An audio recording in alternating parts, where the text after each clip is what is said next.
Bonsoir et bienvenue à tous dans cette nouvelle vidéo. Aujourd'hui, nous allons continuer avec notre formation HCIA Datacom. Bon, pour aujourd'hui, nous allons travailler sur le TP numéro 3. Bon, vous allez remarquer là, c'est écrit 2 tout simplement parce que d'après le support des TP de Huawei, normalement c'est le LAP numéro 2, le TP numéro 2.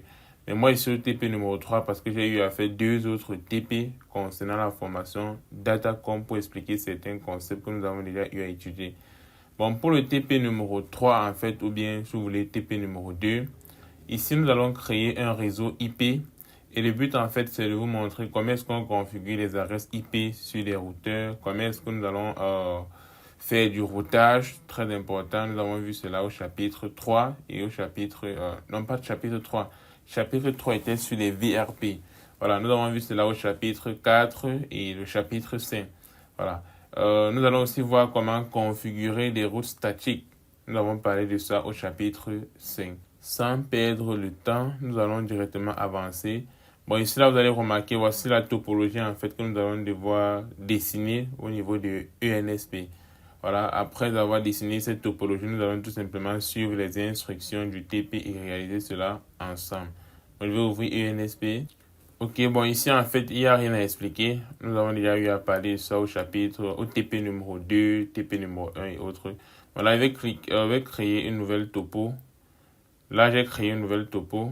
Je vais juste ajouter mes 3 routeurs. Bon, je prends ce routeur.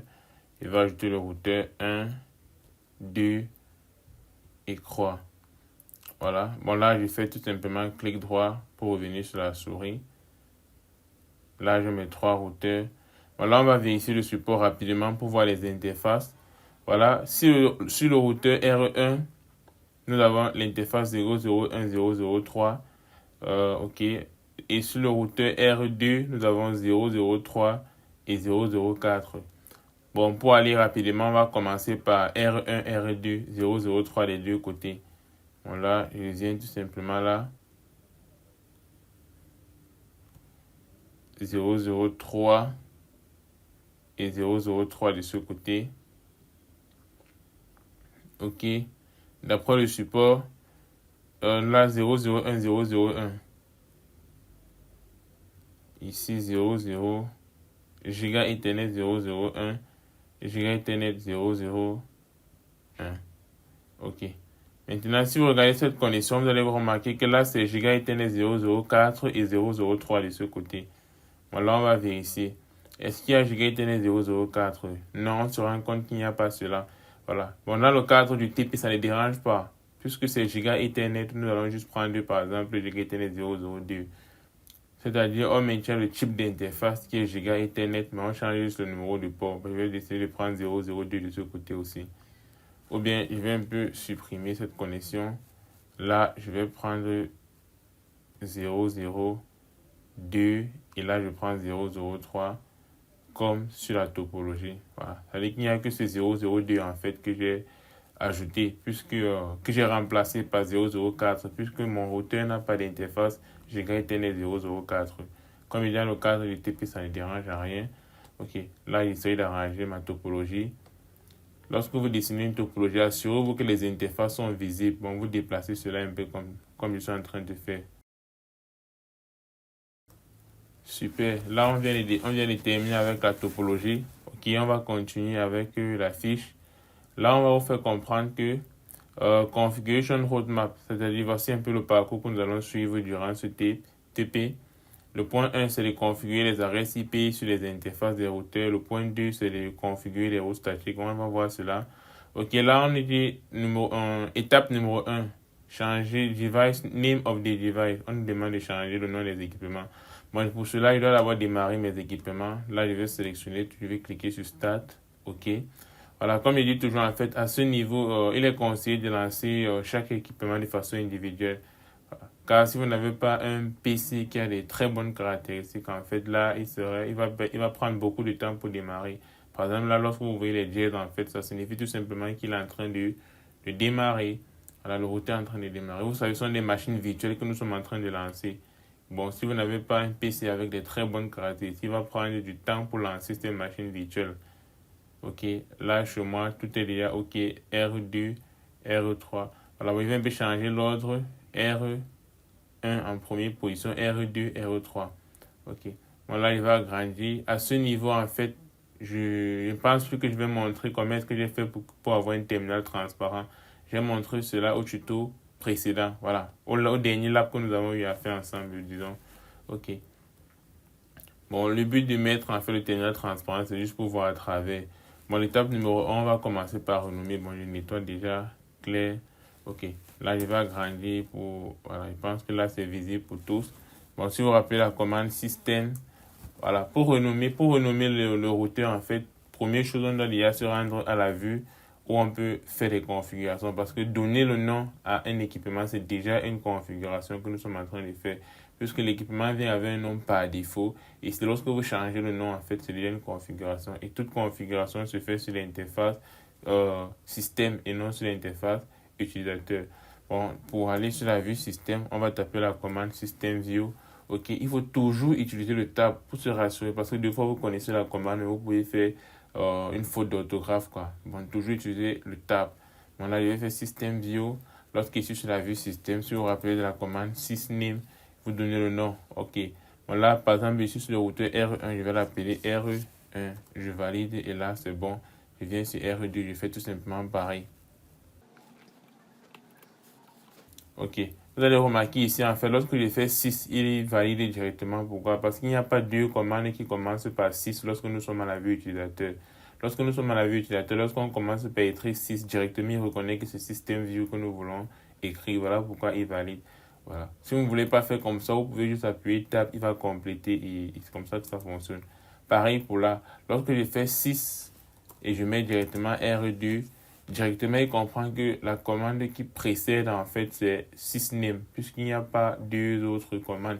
Vous voyez, par exemple, là, je peux décider de faire 6, je fais point d'interrogation.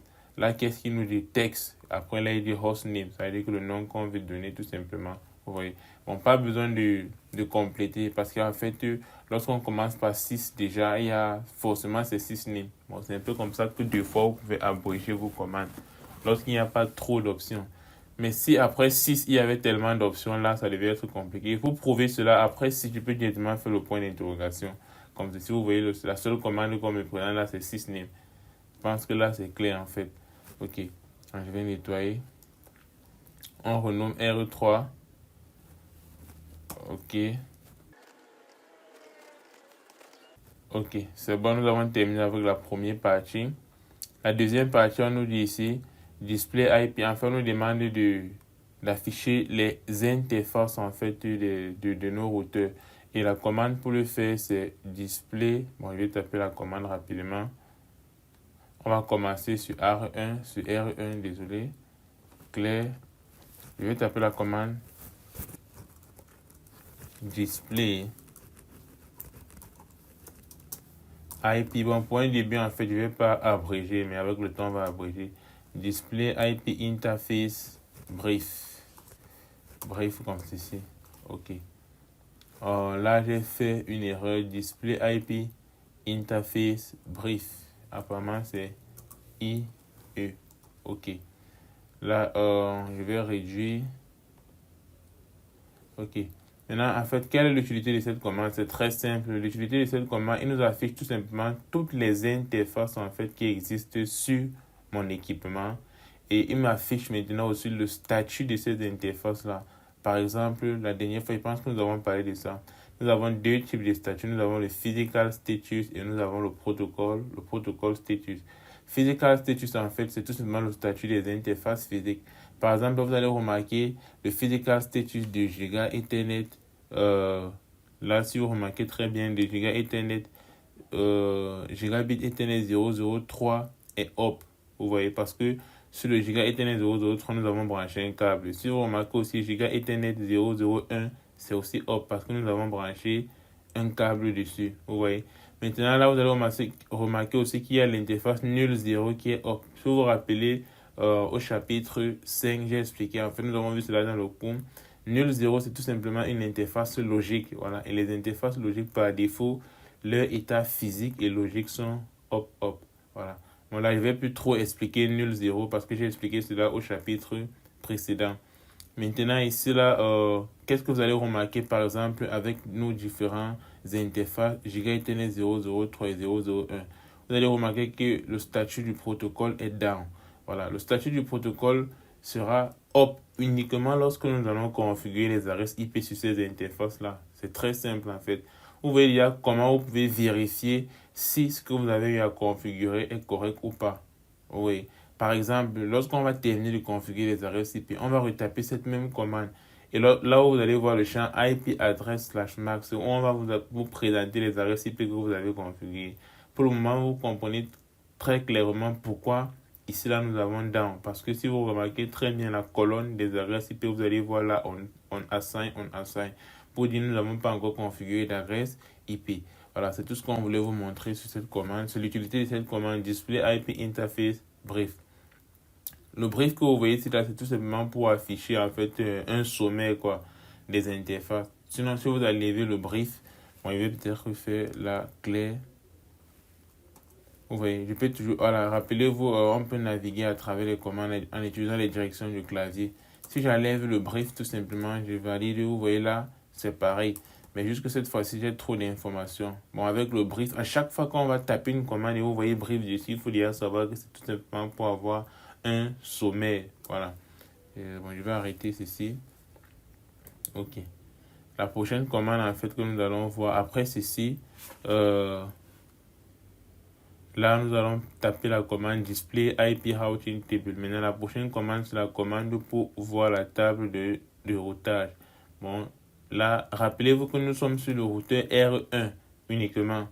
Ça ne sert à rien de taper sur les autres routeurs car c'est presque le même résultat. Là, le but pour le moment, c'est juste d'expliquer en fait cette commande. Donc, je vais faire display IP routing table.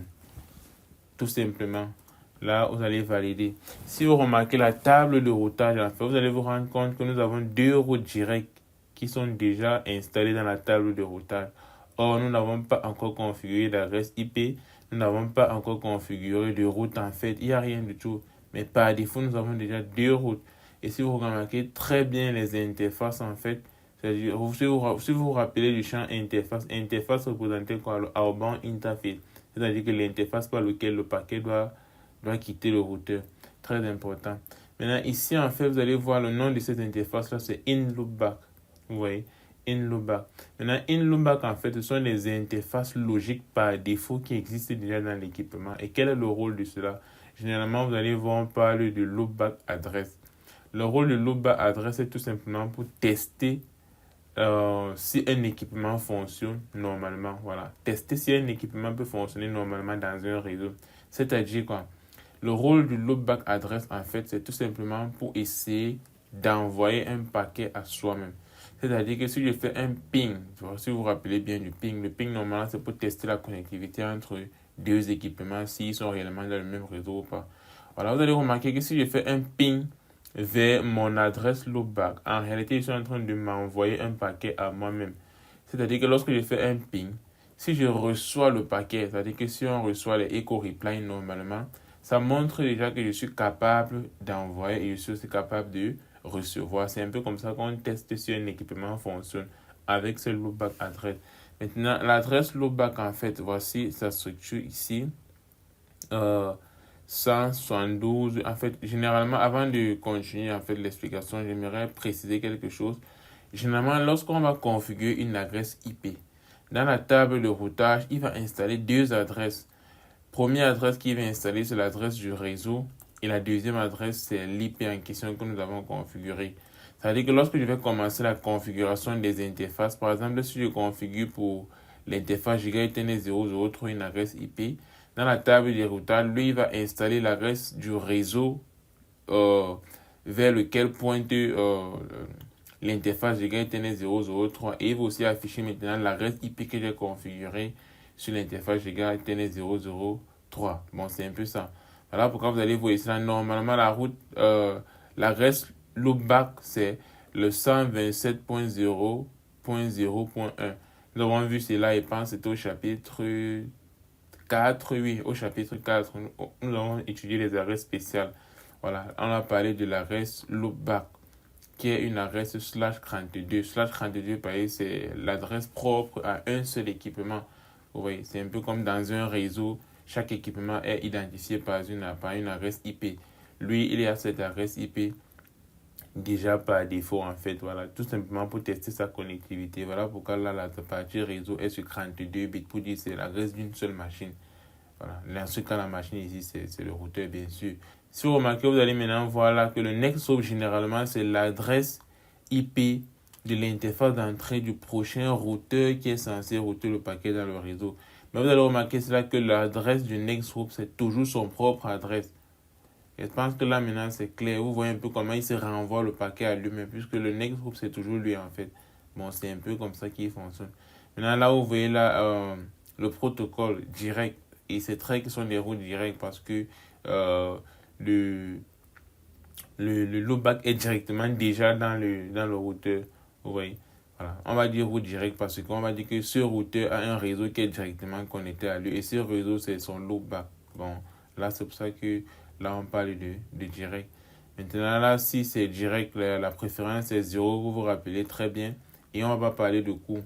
OK. Je pense que là, c'est bon, tout ce que j'avais à dire. Voilà. Et vous voyez là que son interface, c'est le in-loopback 0. In-loopback 0, qui sont des interfaces logiques, en fait. C'est pas physique comme Giga Ethernet 003 et autres et tout cela.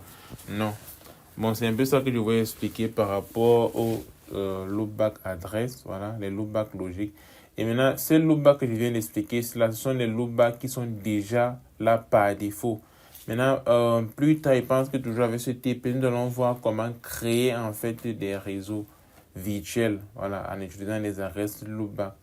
C'est-à-dire que par exemple, je vais simuler un réseau. J'ai décidé de créer un réseau virtuel avec des adresses logiques qui sont des adresses loopback en fait. Comme ça, ils vont simuler en fait des machines dans le réseau pour moi, pour pouvoir tester ma communication dans le réseau. Ok, on va continuer. Là, par exemple, step 3, on nous demande de configurer les adresses IP. Maintenant, ici, là, vous allez remarquer quelque chose. Par exemple, le routeur 1, en fait, on doit configurer sur cette interface Giga Ethernet 001, Giga Ethernet 003. Le routeur 2, en fait, pareil. Routeur 3, pareil. Vous voyez, en fait, que ce tableau, en fait, on essaie de vous donner les adresses que vous allez utiliser pour chaque interface. Maintenant, vous n'allez pas perdre le temps pour venir regarder à chaque fois, non. Maintenant, il y a des conventions, en fait, généralement, qu'on respecte pour pouvoir configurer nos adresses IP facilement. Déjà, le dernier octet, là, ici, par exemple, dans le cas d'un réseau /24. Bon, bref, le dernier octet, généralement, représente le numéro du routeur. Par exemple, si je suis sur le routeur R1, vous allez remarquer là que le dernier octet, c'est .1.1. Je ne sais pas si vous voyez un peu. Par exemple, le routeur 2, vous allez remarquer que là, le dernier octet, c'est .2.2. Routeur 3.3.3. Bon, c'est un peu comme ça qu'on essaye souvent d'organiser le réseau pour ne pas s'embrouiller lors de la configuration des adresses. Maintenant, le deuxième octet, là, j'ai parlé du dernier octet. Le troisième octet, il veut dire, s'il vous plaît. Le troisième octet, maintenant, représente tout simplement le nombre entre deux routeurs. C'est-à-dire quoi? Par exemple, là, lorsque vous voyez 1, 3, ça veut tout simplement dire en fait que cette adresse IP est configurée entre le routeur 1 et le routeur 3.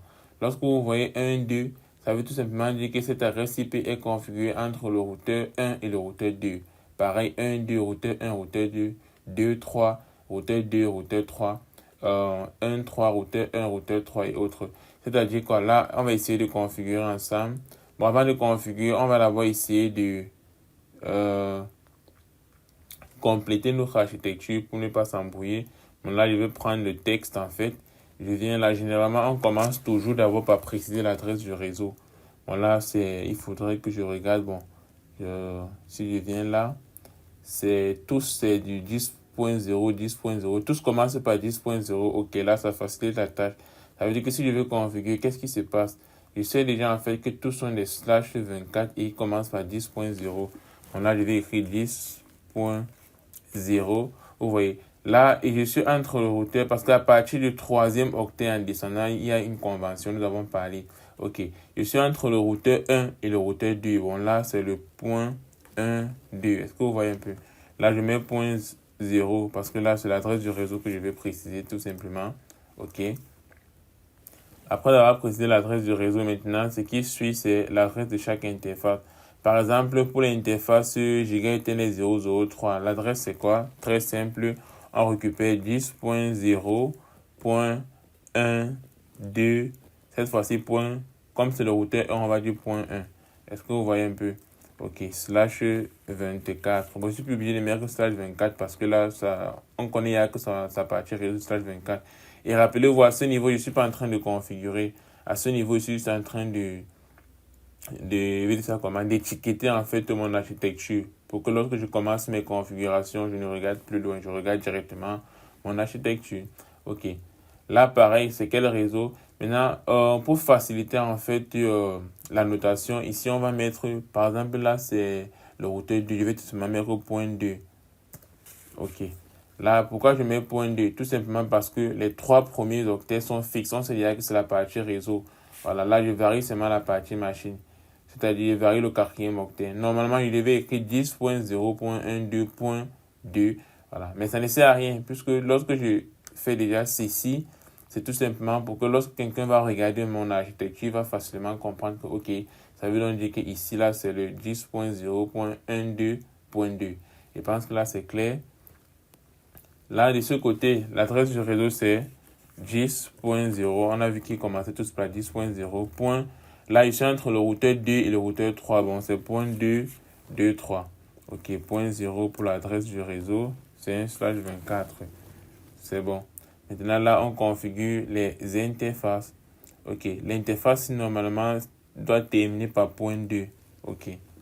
C'est-à-dire, normalement, si je voulais écrire ça complètement, je devais écrire 10.0.2.3.2. Vous voyez un peu?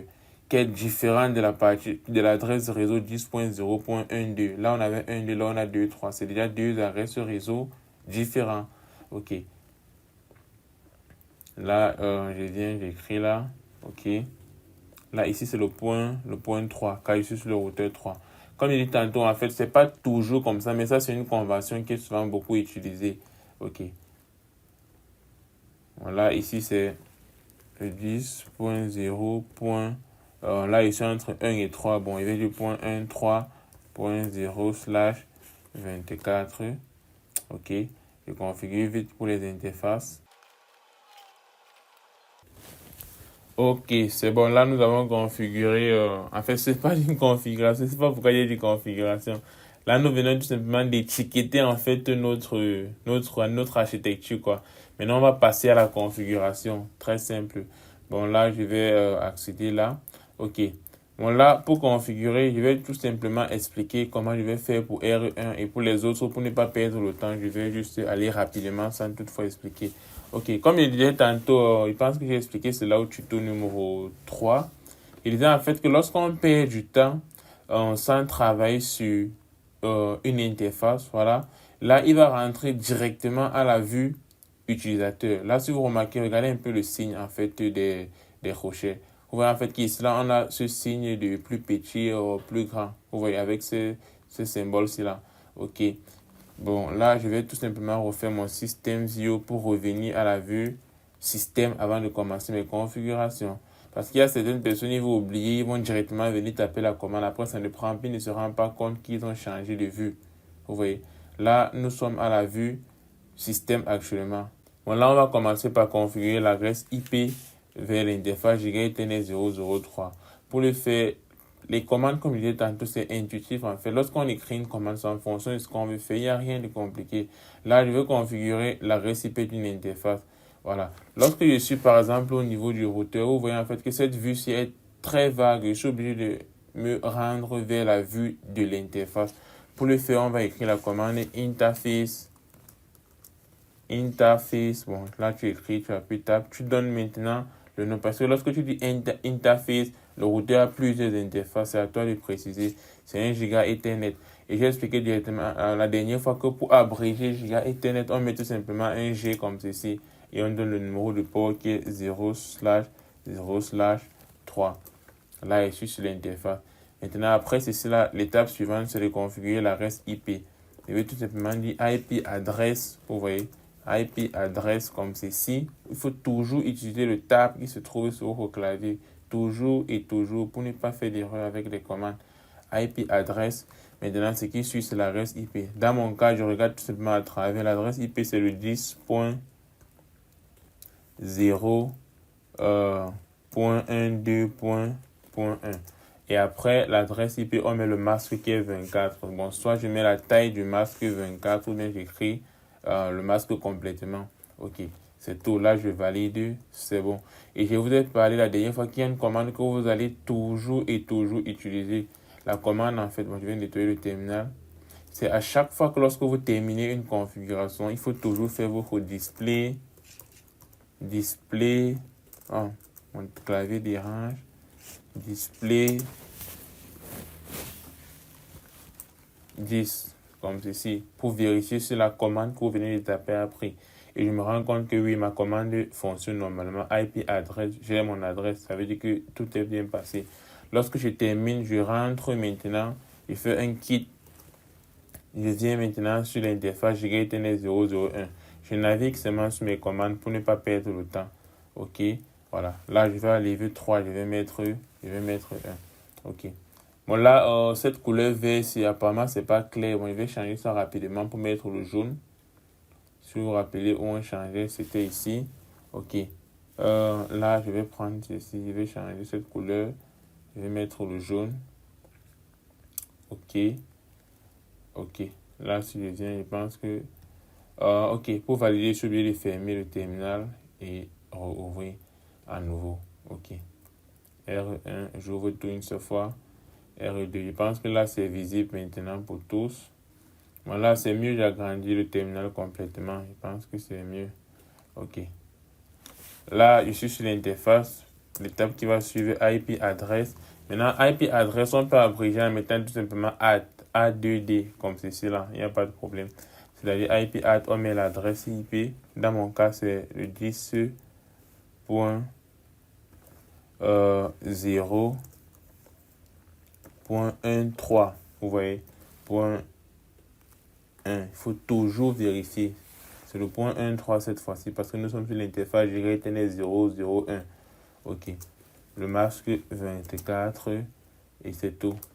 Là, c'est bon, j'ai fait mon display 10. Maintenant, pour display 10, c'est pareil. Il peut seulement mettre DISP. Voilà, lorsque vous êtes en train d'écrire une commande et il y a ce message qui apparaît, il faut tout simplement appuyer sur la touche Tab de votre clavier pour pouvoir continuer. Oui. J'étais en train de dire, si vous pouvez simplement écrire DISP et là vous mettez TH par exemple, là il valide. Il comprend que ce display dit en fait. Je lui ai expliqué pourquoi il comprend cela. Ok, là il me montre mon adresse, tout est bon. Ok. Là nous avons terminé avec le routeur R1. On va aller sur le routeur R2. Ok, sur le routeur R2, vous remarquez bien là, il est déjà à la vue système. Il est déjà à la vue utilisateur. Bon là, je vais revenir sur la vue système d'abord. Ok. La première chose, on se rend sur les interfaces. Bon, ici, là, il va aller très rapidement. OK. Maintenant, pour aller sur l'interface, comme je disais, on n'est pas obligé d'écrire interface. Je peux seulement mettre int, int comme ceci là, et il va comprendre. C'est-à-dire interface, je suis sur R2. Bon, je regarde tout simplement ma topologie. Regardez à travers votre terminal. Parce qu'à ce niveau, si vous faites des erreurs, en fait, après, vous n'allez pas obtenir le résultat souhaité. Et là, c'est un problème. Alors maintenant, ici, là, j'ai oublié de préciser quelque chose. Normalement, lorsque vous êtes sur une interface, vous n'êtes pas obligé de sortir. Attends, je vais nettoyer le terminal. Vous n'êtes pas obligé de faire un kit pour rentrer derrière avant d'aller sur la prochaine interface. Non, déjà étant ici, là, si je viens de taper la commande, par exemple, l'interface que je dois configurer maintenant sur R2, c'est le Giga Ethernet 002. Vous voyez, je peux directement taper interface Giga Ethernet 002. Directement, il va aller sur cette interface. Je suis pas obligé de perdre le temps, faire un kit avant d'aller sur l'interface. Non, voilà. Au début, j'expliquais tout simplement parce que, bon, on venait de commencer. Mais sinon, avec le temps, on va souvent aller très rapidement comme ceci. IP add. Ok, c'est lorsque vous avez terminé complètement que vous pouvez faire un kit maintenant pour quitter. Ok, là, rapidement sur R3.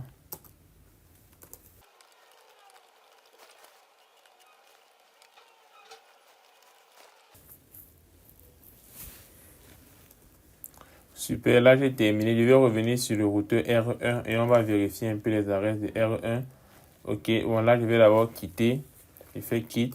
Je vais retaper cette commande qui était display. Voilà, maintenant pour retaper cette commande display, vous pouvez toujours abréger display comme DISP en fait, comme je disais tantôt.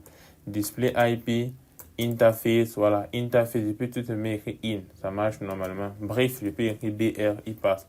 Vous voyez, ça pour éviter de perdre le temps. Maintenant, à ce niveau, vous pouvez maintenant vérifier de façon générale. Comme je disais tantôt, à chaque fois que vous tapez normalement la commande pour faire une configuration, utilisez toujours display 10 pour déjà vérifier sur l'interface en question. Voilà. Maintenant, avec display IP interface brief, c'est pour vérifier toutes les interfaces configurées en même temps, directement. Là, si vous remarquez maintenant, protocole, vous allez voir là, c'est hop, hop, hop, parce que nous avons configuré les adresses IP. Et vous pouvez bien voir les adresses IP que vous avez configurées. Bon, étant ici, vous pouvez vérifier déjà si tout s'est bien passé ou pas. Et lorsque j'observe, je me rends compte que l'interface GetEthernet 001, est-ce que c'est ça? Oui, c'est ça. GetEthernet 002, 003, je vais dire, est-ce que c'est ça? Oui, c'est ça. Vous voyez, et à votre tour, vérifiez un peu de tous les côtés, quoi, pour vous rassurer, c'est tout. Maintenant, là, on va aller vérifier encore la table de routage, display IP, routing table. Display, oh, j'ai fait l'erreur sur display, j'ai mis 2D, display IP, routing table. Ok. Cette fois-ci, vous allez vous rendre compte que là, nous avons d'autres informations dans la table de routage. À la base, nous avons eu tout simplement ces deux lignes-ci. Cette fois-ci, vous allez voir, il y a 4 lignes qui ont augmenté et j'ai expliqué pourquoi. Voilà. Par exemple, s'il y a 4 lignes, c'est parce que, rappelez-vous que là, par exemple, nous sommes au niveau du routeur R1 et nous avons configuré 2 adresses IP en fait. Lorsqu'on configure 2 adresses IP, qu'est-ce qu'il fait? Il ajoute l'adresse du réseau de l'adresse IP qu'on a configurée et l'adresse IP en question. Je vais expliquer maintenant de façon simple. Bon, je vais un peu réduire. Je pense que là, c'est toujours visible. Bon, bref, je vais expliquer ceci comme ça. Par exemple, l'interface GetEthernet 003, nous avons configuré l'adresse IP 10.0.12.1. Voici cette adresse IP. Vous voyez? Là, il met en slash 32, oui, c'est clair parce que c'est une adresse IP en fait. Une adresse IP. C'est-à-dire que tout ceci là, c'est de la partie réseau directement. OK. Maintenant, ici là, si vous remarquez, vous allez voir en fait que le next hop de cette adresse IP est à 127.0.0.1, qui est l'adresse du loopback. Pourquoi? Parce que le loopback, c'est une adresse interne. Et là, si vous voyez, le loopback se trouve au niveau du next hop. Pour dire tout simplement, je pense qu'il faut que je réduise ceci pour expliquer. Pour dire tout simplement que si je veux arriver à ce niveau, ça veut dire que là, je suis sur R3 et j'ai envie de faire un ping, ça veut dire que j'ai envie de me connecter vers l'adresse 10.0.12.1. Si vous remarquez, vous allez voir que 10.0.2.1 normalement, c'est à l'interface de sortie en fait de ce routeur. Mais si j'ai envie de faire un ping sur cette interface de sortie, le next hop en fait correspond tout simplement à l'adresse virtuelle qui est à l'intérieur de mon routeur. Et à l'adresse virtuelle qui est à l'intérieur de mon routeur, c'est l'adresse du loopback. Voilà pourquoi pour faire un ping, c'est-à-dire que le ping c'est tout simplement pour tester si on a bien configuré l'interface de sortie. Voilà, pour se rassurer qu'effectivement, il peut envoyer un paquet vers notre réseau en passant par là. Voilà pourquoi je peux faire un ping vers lui-même et son interface de sortie. Dans ce cas, c'est l'interface logique qui est interne à lui, qui est le loopback. Vous voyez, voilà. Maintenant, vous voyez là, nous avons aussi ce réseau-ci directement. Vous voyez que l'adresse du réseau, il le met de façon automatique dans la table de routage. Et l'adresse du réseau, en fait, là, c'est très simple. Vous allez vous rendre compte que le next hop, en fait, de l'adresse du réseau, c'est cette adresse-là, l'interface de sortie 10.0.12.1. Pourquoi? Parce que ce réseau-ci là est directement connecté sur le routeur R3. Bon, déjà, c'est une route directe et son next hop, c'est l'interface de sortie. Rappelez-vous au chapitre 5, en fait, nous avons dit cela, que lorsque un routeur est directement connecté au réseau auquel il veut communiquer, le next hop correspond à l'interface de sortie. C'est lorsque, par exemple, si par exemple R1 veut communiquer avec avec ce réseau, par exemple, vous voyez, dans ce cas-là, le next hop forcément doit être cette adresse-là. Vous voyez, parce que ce réseau-ci-là n'est pas directement connecté à R1. Et dans ce cas-là, on ne parle plus de route directe parce que le réseau, ce n'est pas directement connecté à R1. Bon, c'est plus une route directe. Dans ce cas, si on veut communiquer, nous sommes obligés de configurer une route là. Ok. Bon, je reviens à ce niveau pour expliquer. Comme je disais tantôt, voici l'adresse du réseau. Vous voyez, là, si vous remarquez le NIC, vous allez voir, c'est l'interface de sortie de R1, effectivement.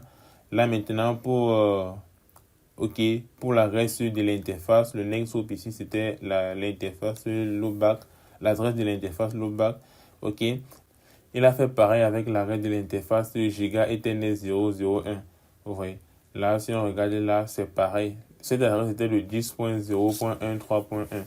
Il a fait pareil pour ping l'interface. Le next hop, c'est l'interface de loopback. Et il a mis aussi l'adresse vers le réseau. Voilà. Là, il le fait de façon automatique. Il y a une autre adresse que normalement aussi il doit mettre, mais il ne le fait pas. C'est l'adresse du... Si on vient dans le support à ce niveau, vous allez voir là.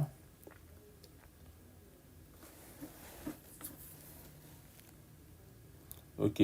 Normalement, là, si vous remarquez, vous allez voir dans le support, là, nous avons des adresses broadcast qui sont aussi ajoutées. Mais là, il n'a pas ajouté les adresses broadcast. Bon, c'est pas grave, c'est pas grave.